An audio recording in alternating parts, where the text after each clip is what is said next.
Déjà, en décembre 2016, des témoins parlaient de rebelles au sein des forces d'ordre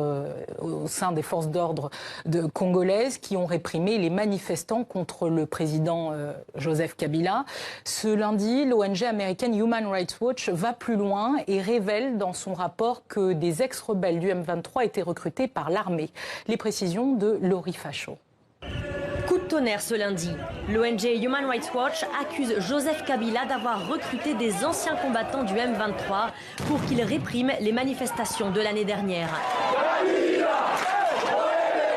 62 personnes sont mortes alors qu'elles réclamaient le départ de Joseph Kabila, qui refusait alors de quitter le pouvoir après son deuxième et dernier mandat autorisé par la Constitution. Nous avons fait plus de 120 entretiens, y compris avec des commandants, des combattants et des leaders politiques de M23.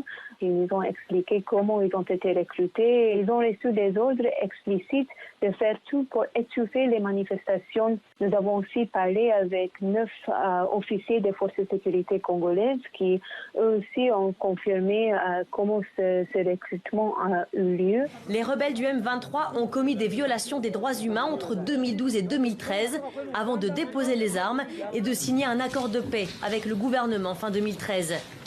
Ce lundi, le chef politique du M23, Bertrand Bissimois, a réagi au rapport de l'ONG.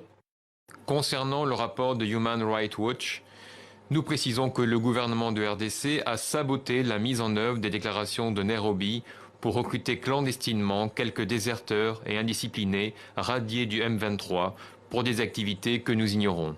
Les combattants du M23 ont été recrutés alors qu'ils étaient exilés en Ouganda et au Rwanda, selon l'ONG. Voici le témoignage de 2 d'entre eux.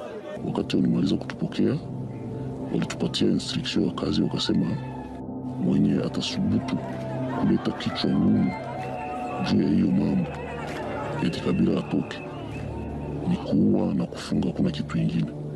Nafasi kwenye tulikuwa tunakuta kikundi ya watu 5 au zaidi ya wale tulikuwa tukiwakamata na